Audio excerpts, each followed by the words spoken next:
So, in the second game of the Aflac Kickoff series on Saturday, South Carolina and Virginia Tech are playing. This should be far more exciting than it is going to be. South Carolina, Shane Beamer, the son of legendary coach Frank Beamer, and in all honesty, Shane Beamer's making himself into a legend anyway. Here's a man who has a pretty wild career. He's only had one season, one losing season as a head coach, 5-7, 1 year. Rest of the time, it's been winners, and with this South Carolina team, it does not look like it's going to be any different. And I kind of like Shane Beamer. He has connections to Tennessee, but I also like the connections to Frank Beamer. But Brent Pry has only been able to get mediocrity out of Virginia Tech. And I got to cover this game for the simple fact of that it's Virginia Tech, it's South Carolina. It needs to be paid attention to a little bit. Plus, I overheard folks that are ACC, I don't know what to call them, they're fanboys of the ACC, talking about how Virginia Tech had a chance at this game. Well, I'm going to take a look at this.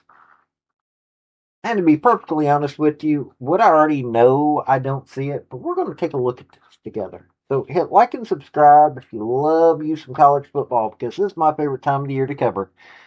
I do love covering women's gymnastics, but college football is far more important to me.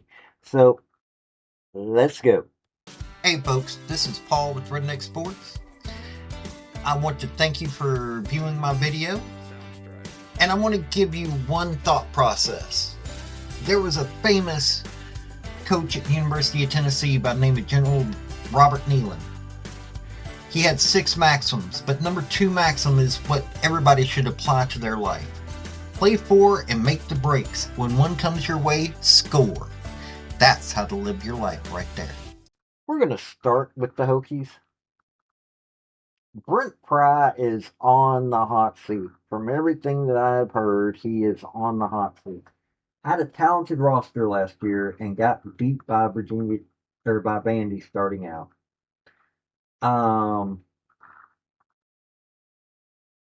That been a bad season. 16-21 is his, and this is the start of his 4th year. Now, last year he did have Hiram Drones. That's their head, their QB1. He did get hurt. Um, Last year he had 10 TDs, 6 interceptions. The year before that, he had 17 TDs, 3 interceptions. So he's not a massive, you know, not usually someone to get intercepted. Rushing TDs, he had 6 last year and 5 the year before that. So, I mean, he's an active quarterback.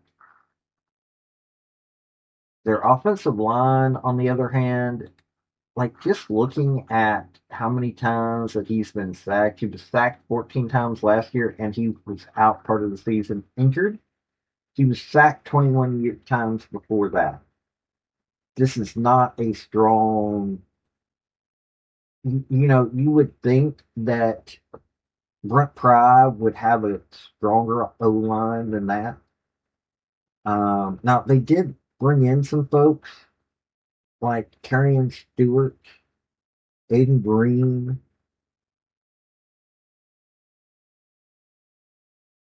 Cameron Seldon from Tennessee's going there. Donovan Green. I mean, they've got some folks there, but I don't think that this O line has been much of anything. Um, they lost 5 starters, but those 5 starters, it doesn't sound like they've been on that much. They had to bring in an O line coach. They fired their old one and brought in a new one from West Virginia. So that's the only thing that they know they have a problem. Their defense,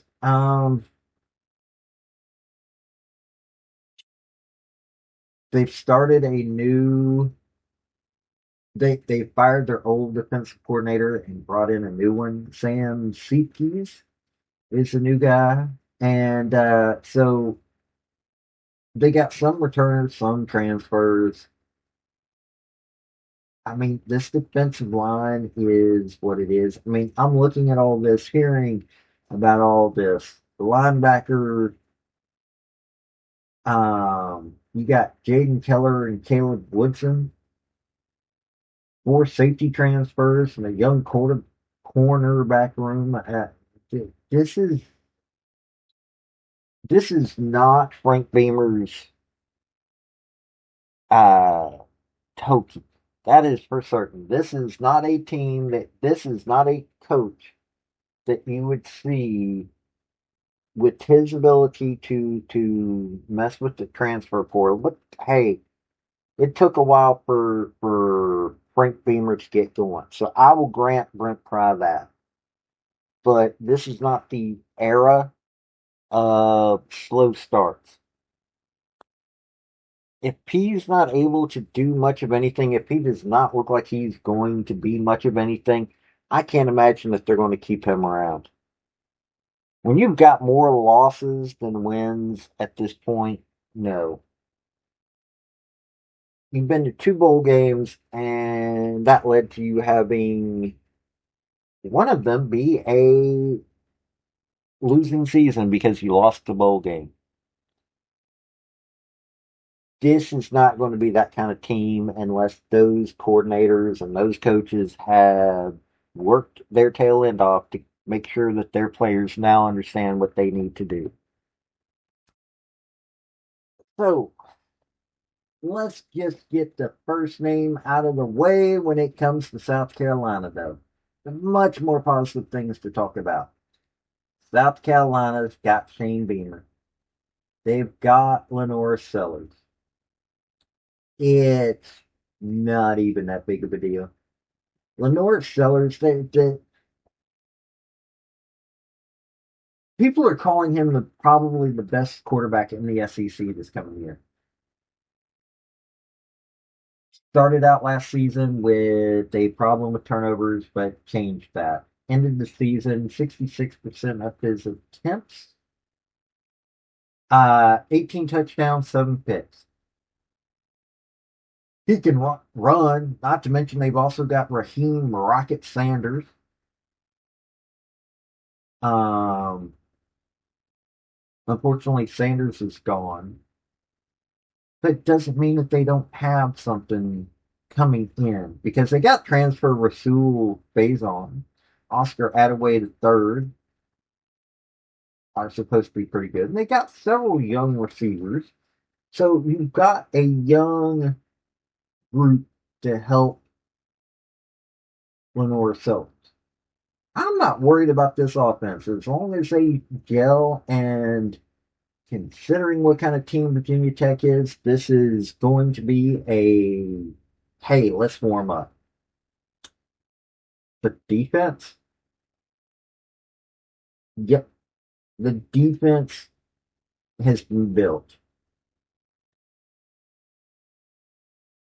Dylan Stewart's still there. He had a freshman All American season.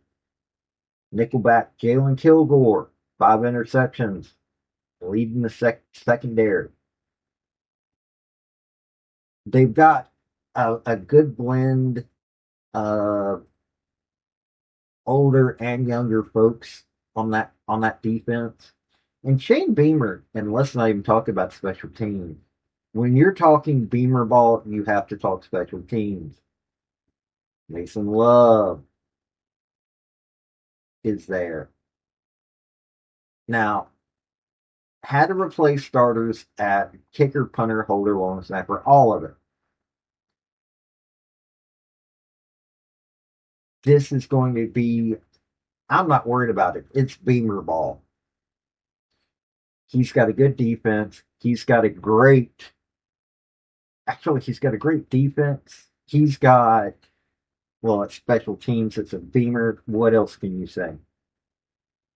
He's got a quarterback that is amazing that people can't stop talking about. Let me tell you something. The Gamecocks, I'm not worried about them in any way, shape, or form. South Carolina has no worries. Here's the sad part about this situation. Brent Pry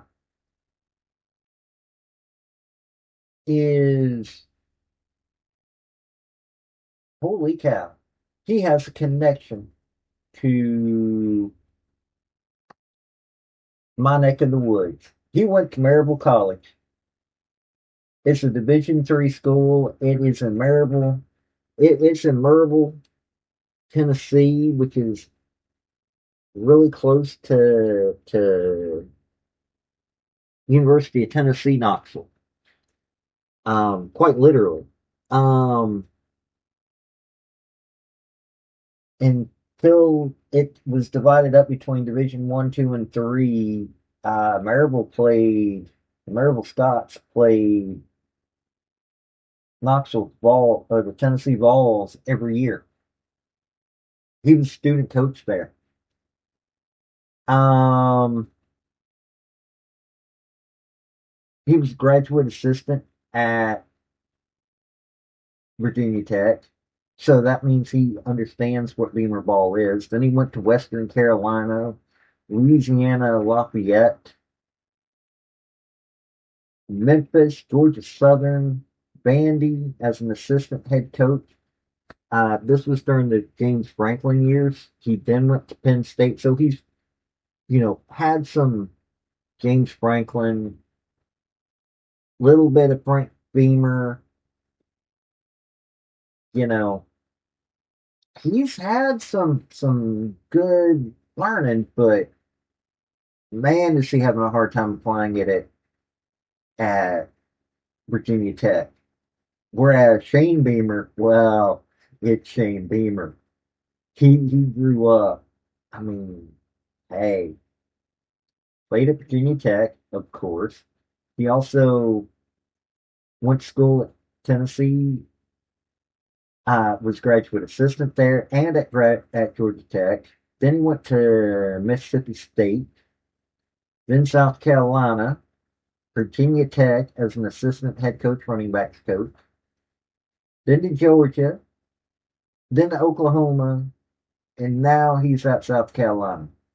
And since he's been at South Carolina, well, like I said, he's only had one losing season. So this is not something I worry about. Unfortunately, I worry about Virginia Tech.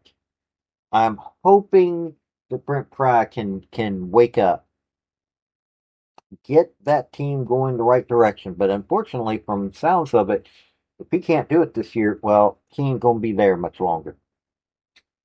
But I honestly think that this is going to be a Gamecocks win no matter what. But you tell me what you think. This has been Paul with Redneck Sports. Y'all have a good day now. Bye. I want to thank you for watching my video. And if you like what you saw, like, subscribe, and comment. Y'all have a good day now.